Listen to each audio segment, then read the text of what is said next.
You've been through an airport 100 times in your life. You've paid $12 for a beer, $9 for a bottle of water, $40 to check a bag you could have carried on if you tried harder. You've sat in a plastic chair screwed to the floor and looked at a departure board and thought someone is making a fortune out of this place. You were right, but probably not who you would expect. Most airports are not owned by the airline. Most aren't even government-owned anymore. In the last 30 years, the world's major airport infrastructure has been quietly sold off, leased out, and handed over to private investors. Infrastructure fund, pension administrators, private equity firms manage portfolios of terminals and runways, the way other people manage portfolios of apartment buildings. The airport you flew out of last Thanksgiving could be generating returns for a Canadian pension fund or an Australian superannuation trust. Nobody ever told you. Well, until today, that is because this is what this video is about. Not how to buy a ticket, but how to understand who really profits when you do. If no one has explained it to you before, it's because you didn't know my channel. Subscribe, and I will teach you a new business each week. First, a useful distinction. There's public airports. There's private airports. They're completely different economics. In the true sense, a private airport is one in which a private entity has the operating rights and sometimes the land for a fixed period, usually 30 to 99 years, under a concession agreement with the government. Ownership remains nominally with the government. The private operator runs everything, and they keep the revenue. Not a complete purchase of an airport. It's more like buying a very long, very profitable lease on one. The most obvious example is London Heathrow. The UK government does not own Heathrow. Most of it is owned by Spanish infrastructure company Ferrovial and sovereign wealth funds and infrastructure investors. In 2023, Heathrow brought in some £3.60 in revenue from an airport, one the government doesn't see most of it. In 2002, a private consortium bought the Sydney Airport in Australia for $5.6 billion. The same airport was bought again in 2021 for $23.6 billion. The asset didn't increase. It didn't add runways. That same piece of infrastructure more than quadrupled in value in less than 20 years because the cash flows it throws off are long-lived, inflation-linked, and virtually impossible to replicate. Nobody is going to build an airport next to Sydney Airport. The land is not there. It would take years to get regulatory approval. Once you own the concession, you have something like a permanent local monopoly of a service every airline has to use. That's the deal. Not glamorous. Not glamorous. It's not rocket science. A toll gate at the only entrance to town. Airport revenue falls into two buckets. Most people only know about one of them. The first bucket is aeronautical revenue. That's the money airports charge the airlines directly.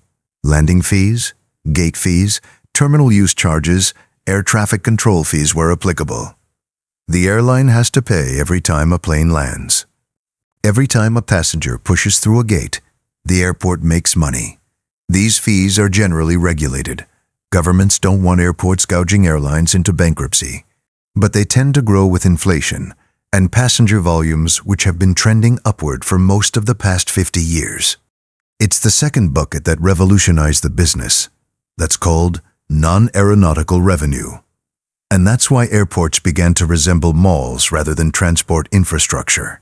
Retail concessions, restaurants, duty-free, car parking, hotels, advertising, lounge access, currency exchange. In some major international airports, non-aeronautical revenue has already reached 40 to 60% of total income. Sometimes more than that. Zurich Airport, one of the best run in the world, derives more than 50% of its revenue from non-aeronautical sources. Schiphol Amsterdam has developed an entire commercial real estate strategy based on its terminal space. Here's why that's a big financial deal. Airlines are price-sensitive, aggressive negotiators, and sometimes able to route traffic through competing airports. The dude who's waiting for the connecting flight and just decided he needs a sandwich and a charging cable and maybe a bottle of Johnny Walker Black for the flight. He is not bargaining. He's a prisoner. He's got nowhere else to go, a limited amount of time, and the psychological license to spend money he wouldn't spend anywhere else, because airports exist in a kind of suspended reality where normal price signals go out of whack. Private airport operators got this in the 1990s and spent the next 3 decades engineering terminals around it. The layout of a modern major airport terminal, the long walk to the gate, the duty-free you have to walk through, the food court between security and departures. That's not accidental. It's retail design on a captive audience with baggage. Now you know where all that money went every time you paid too much for something at an airport. If you want to continue to understand how this stuff works, subscribe. The wave of privatization began in the UK in 1987 when Margaret Thatcher's government sold the British Airports Authority, which operated Heathrow, Gatwick and Stansted, as one private company. The idea was that private operators would run airports more efficiently than civil servants and invest more aggressively in capacity. That worked? The discussion continues. What is beyond dispute is that it established a template that was to be followed by dozens of countries over the next few decades. Australia privatized its major airports in the late 1990s. Germany sold stakes in Hamburg, Düsseldorf, and Frankfurt. Aéroports de Paris was listed in France. Latin American, Asian, and Middle Eastern governments sold off concessions on everything from regional airports to huge international hubs. Buyers are pretty much the same everywhere. Infrastructure funds from Macquarie, Brookfield, Global Infrastructure Partners, and the like.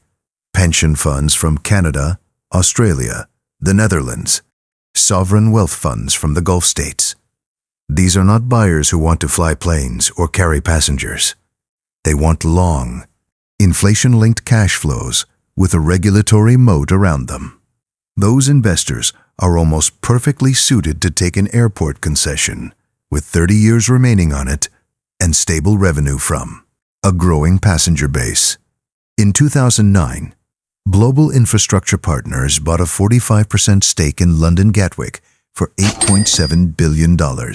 BlackRock acquired GIP in 2024 for $12.5 billion. The commodity was no longer the airport. The airport was just a small piece of a much larger financial structure. This is the level that it works at. And it's worth taking a second, because what this means is that the infrastructure that your day-to-day life relies on, the airport, the pipeline, the power plant, has increasingly become part of the portfolios of financial institutions that you don't recognize the names of, and that you'll never meet the investors of. I want to be upfront about the downside here because airport investing is not a free lunch. The biggest danger is volume. Airports are high fixed cost businesses. The terminal exists, whether it has 5 million passengers or 50 million passengers walking through it. The staff and the debt service and the maintenance, most of that doesn't go down when traffic goes down. The COVID outbreak in early 2020 caused a fall of around 60% in the number of passengers flying around the world within weeks. Airports went from reliable cash machines to burning cash at a rate their owners didn't model.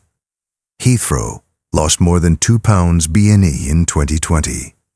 In 18 months, an airport that normally prints money has almost run out of it. In most cases, government stepped in, because a major airport going bankrupt during a pandemic wasn't an option. But shareholders took big losses, and some smaller regional airport operators didn't survive. The second is a regulatory risk. Airport charges are typically regulated, which protects the airlines, but restricts the operator. As inflation heats up, operators often cannot raise aeronautical fees fast enough to keep pace. Retail and parking income is more fluid, but core business is controlled. Governments can and will renegotiate concession terms, cap returns, or impose conditions that eat into the economics of an asset you paid billions for. The third risk is competition from new technologies. This one's out further, but it's not zero. On several European corridors, short-haul flights have already become redundant thanks to high-speed rail. If urban air mobility or some other transport shift takes off in the next 30 years, the number of passengers that justifies a $20 billion valuation of an airport might look different. Not enough difference to crater the asset in the near future. But airport concessions are for 40 to 99 years, and a lot can happen in that time. Now, here's something I find very odd about all this. Airports are perhaps the most shared experience of infrastructure in contemporary life. They go through them, hundreds of millions, every year. From every country, every income level, every background. And the economics of who owns them, how they make money, and who profits from every inflated coffee and parking fee. Almost nobody knows. It's no accident. It's not interesting enough to be on the news. And it's not scandalous enough to get people riled up. Infrastructure finance is just like that. Long concessions, captive customers, regulated monopolies, patient capital. How actual modern economies work. The boring machinery, the thing that keeps coming back to me is this.